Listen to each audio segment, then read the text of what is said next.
देखिए, रोहित की जो फॉर्म चल रही है वो बड़ी खराब है।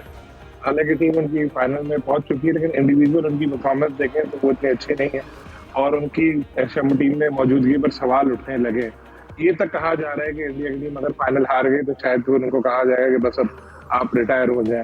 फिर आपने सुना ही होगा, पढ़ा होगा कि जिस तरह उनकी पॉलिटिकल पार्टी की तर्जुमान ने उनको कहा था कि ये मोटा है। इसके बाद एक तूफान बर्पा वहां पर हुआ। तो काफी उनके हवाले से बातें तो चल रही हैं। और यूसुफ भाई और राहित भाई कह रहे थे कि 80%, 90%, मैं तो कहूँगा 99% क्राउड इंडिया का होगा वहां पर। मेरे जैसे कुछ चंद 100 या 1000 लोग ही होंगे जो सपोर्ट कर रहे होंगे अपने न्यूजीलैंड की टीम को। तो इसका फायदा भी है और नुकसान भी है।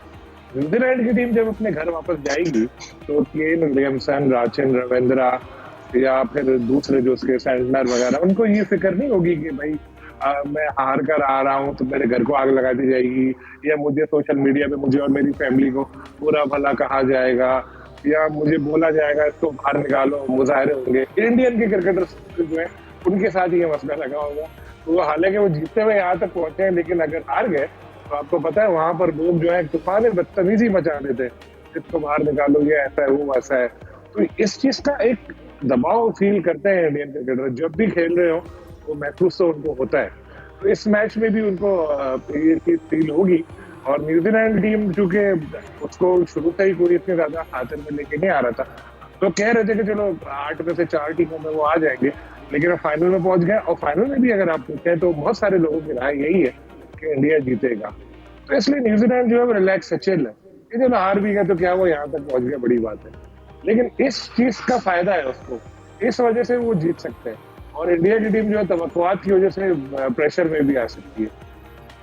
इंडिया की जीत के लिए तो इंडिया में सिर्फ दुआएं होगी, जबकि न्यूजीलैंड की जीत के लिए पूरे पाकिस्तान के साथ साथ दुनिया के दिग्गज मुल्क में भी दुआएं की जाएंगी कि न्यूजीलैंड टीम जीत जाए।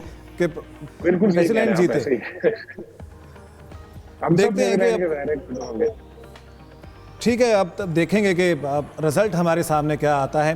जाहिद साहब, इस सिलसिले में आप क्या कहते हैं कि रोहित शर्मा जो जिस तरह की कमांड कर रहे हैं, लेकिन अपनी फॉर्म उनकी कुछ बहुत बेहतर नहीं चल रही, क्या अपडेट्स आई हैं विराट कोहली के बारे में? मैच खेल रहे हैं कि नहीं खेल रहे हैं? देखिए, विराट का तो वो ट्रेनिंग के दौरान उनके घुटने पे चोट लगी थी और फिर विराट ने अपनी ट्रेनिंग छोड़ी और बाहर चले गए, बाहर बैठे रहे। कोचिंग स्टाफ ने उन्होंने जो स्प्रे वगैरह किया उनको चेक किया और कोचिंग स्टाफ का ये मौक़िफ़ है कि इतनी गहरी चोट नहीं है, वो कल का फाइनल खेलेंगे। अलबत्ता जैसा मैं पहले कह चुका हूँ कि मैट हेनरी का अभी तक इल्म नहीं है कि वो खेलते हैं या नहीं खेलते। अगर खुदा न खास्ता 1% रखा जाए कि विराट कोहली नहीं खेलेंगे, उनकी बैटिंग लाइन तो फिर भी लंबी है, लेकिन मैं समझता हूँ कि विराट कोहली के अनफिट होने का, अगर वो नहीं खेलते, जो कि 98% उन्होंने कहा कि नहीं वो खेलेंगे, तो फिर विराट का होना ही टीम के लिए बड़ी बात है, क्योंकि विराट जो है बहुत अच्छी इनिंग्स बिल्ड करते हैं, सीनियर खिलाड़ी हैं। जबकि इसके बरक्स अगर रोहित को देखें, 25-30 रन ज़रूर कर रहे हैं, लेकिन अभी तक उनकी वो फॉर्म बहाल नहीं हुई जो वर्ल्ड कप 2023 में हमने उनको खेलते हुए देखा था। इसके बाद जो टेस्ट सीरीज़ थी, आपको याद होगा, ऑस्ट्रेलिया के ख़िलाफ़, उसमें बुरी तरह से नाकाम हुए थे। इवन उनको आखिरी टेस्ट में बाहर भी बिठा दिया गया था। तो अब तो रोहित शर्मा ठीक हैं, क्योंकि उनकी कप्तानी में इंडिया की टीम जो है कई इवेंट्स जीत चुकी है। एक सीनियर तजर्बाकार हैं, ड्यू है उन पर भी कि अपने मुल्क के लिए या अपनी टीम के लिए एक अहम मैच में एक बड़ी इनिंग्स खेलने में कामयाब हों। उनके साथ दूसरे ओपनर शुभमन गिल हैं, वो आपको याद है पाकिस्तान के ख़िलाफ़ भी अच्छा खेल चुके हैं और उनके नायब कप्तान भी हैं वो टीम के। तो लंबी बैटिंग लाइन है उनकी कि राहुल हैं उनके पीछे, शहरियाज हैं, खासतौर पर हार्दिक पांड्या मौजूद है। सही। यूसुफ मंजूर साहब, कुछ ये जो मैचेस हुए हैं चैंपियंस ट्रॉफी के, इंडिया के जो मैचेस हुए हैं, उसमें नज़र नहीं आया कैप्टनसी के हवाले से कि रोहित शर्मा के कोई बहुत अच्छे डिसीजंस रहे हों। ये नेचुरल एक गेम थी, बैटिंग लाइन बहुत अच्छी थी, इसी वजह से जीत गए। दुबई की विकेट थी, उस पर मैचेस पहले भी खेले हुए हैं, तमाम मैचेस उस पर खेले, इसी वजह से जीत गए। कैप्टनसी का कोई कमाल नहीं था। देखें, कप्तानी का एक तौर पर कमाल होता है, उनके जो फैसले अच्छे भी थे, कुछ बुरे भी, उनसे गलतियाँ भी होती हैं एक तौर पर, लेकिन जब टीम जीत रही हो तो फिर ये सारी चीज़ें छुप जाती हैं। अब चूँकि इंडियन टीम अच्छी खासी परफॉर्म कर रही है, इसलिए लोग उनकी तरफ देख भी नहीं रहे कि कुछ फैसले यकीनी तौर पर गलत भी होंगे। और क्योंकि रोहित की एक अच्छा खासा तजर्बा रखते हैं कप्तानी के हवाले से, और उनको सबसे ज़्यादा सपोर्ट जो हासिल है वो विराट कोहली की है। और अगर बाहर हम देखें डगआउट में, तो वहाँ पर उनके पास गौतम गंभीर जैसे बड़े तजर्बाकार क्रिकेटर्स भी मौजूद हैं, जो अब कोचिंग में भी अच्छा खासा उनका नाम बन चुका है। तो मेरे ख्याल में थोड़ी सी यकीनी तौर पर प्लानिंग उन्होंने की होगी, कुछ गलतियां भी की होंगी। और खेल में ऐसा होता है कि कुछ फैसले आपके अगेंस्ट जाते हैं, कुछ आपके बेहतर हो जाते हैं। तो विराट कोहली को यकीनी तौर पर कप्तानी के हवाले से थोड़ा एज हासिल है। तो मैं समझता हूँ कि अब मिचेल सैंटनर के पास एक मौका होगा कि वो खुद को भी अच्छा कप्तान साबित करे।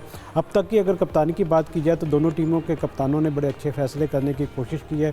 कल के मैच में चूँकि दोनों टीमों पर दबाव तो होगा, लेकिन कप्तानों पर भी ज़्यादा दबाव होगा। अब देखते हैं कि कल जो कप्तान अच्छा कूल माइंड रहेगा, सबको अपने कंट्रोल में रखेगा, तो अच्छे फैसले करेगा, और जिस पर ज़्यादा प्रेशर फील करेगा उससे ज़्यादा गलतियां भी होगी। तो यकीनी तौर पर एक अच्छा मैच कल देखने को मिलेगा। खिलाड़ियों के साथ कप्तानों की भी आपस में जो एक मुकाबला होगा वो भी कांटेदार होगा। सही। सलीम खालिक साहब, जानना चाहूँगा आपसे, दोनों टीमों के वीक पॉइंट्स क्या हैं? इंडिया की क्या वीकनेसेस हैं और न्यूजीलैंड का वीक पॉइंट क्या है?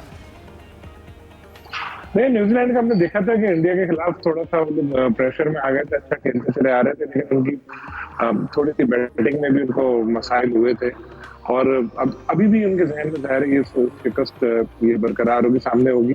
इसी तरह इंडिया का ये है कि उनके कैप्टन की जो फॉर्म है वो थोड़ा सा तशवीश का बायस है। जब उनके जो सवाल हुआ था उनके कोच से, गौतम गंभीर से, इस हवाले से, तो उन्होंने बड़ा बैक किया था रोहित शर्मा को कि नहीं वो 25-30 रन कर रहा है, इम्पैक्ट आता है उसका।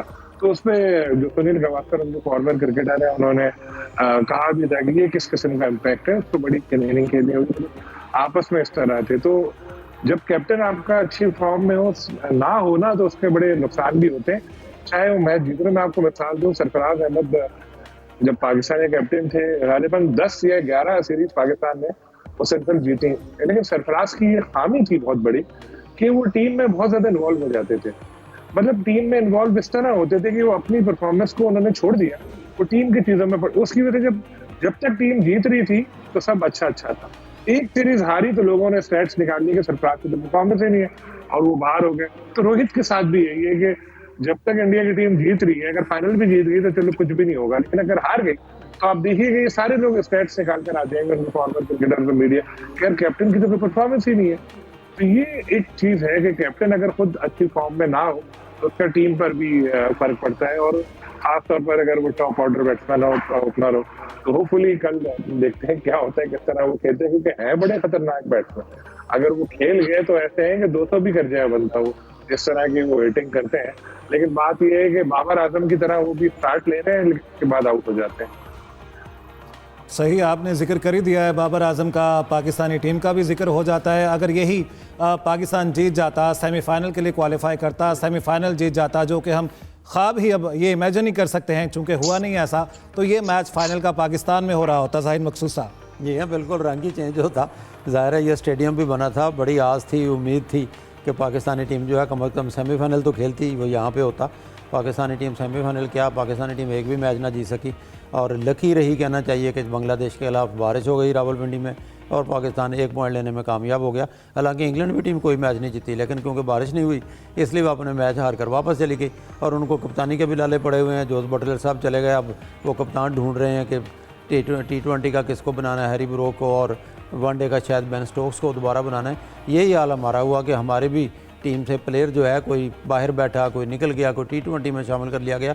तो अगर पाकिस्तान में होता, हम पे भी प्रेशर होता, हमसे ना सिर्फ अब खैर पास तो कोई नहीं मांगता था, अब लोगों का ये तकाजा होता कि चलें हमें टिकट ही ले दें, हम पे करके भी लेना चाहते हैं। बिल्कुल एक जज्बा ही लोगों का डिफरेंट होता, जो बिल्कुल चेंज हो गया। अब थोड़ी सी लात अलग सी हैं, लोग फाइनल देखना ज़रूर चाहते हैं, और इसीलिए उनकी दुआएं, हमदर्दियाँ बिल्कुल न्यूजीलैंड के साथ हैं। ये ऐसे ही है जैसे वर्ल्ड कप 96 में श्रीलंका इंडिया को हराकर यहाँ पाकिस्तान में आई थी, और फाइनल ऑस्ट्रेलिया के साथ था, और हर पाकिस्तान की हमदर्दी श्रीलंका के साथ ही कि कम अज़ कम वो इंडिया को हरा के वापस आया। तो अपनी टीम अगर खेल रही हो तो इसमें क्रिकेट का या खेल का फ़रोग भी होता है, लोगों का जज्बा डिफरेंट होता है, आपका बिज़नेस चलता है, जितना भी स्पोर्ट्स इंडस्ट्री के साथ बिज़नेस इन्वॉल्व है वो चलता है, आपकी किट्स जो बनी हुई होती हैं वो बिकती हैं, कोई शदीद नुकसान होता है, ना सिर्फ प्लेयर्स का, बोर्ड का भी, बल्कि आम लोगों के जज्बात भी मजरू होते हैं, जिस किस्म की परफॉर्मेंस पाकिस्तान क्रिकेट टीम ने दिखाई है।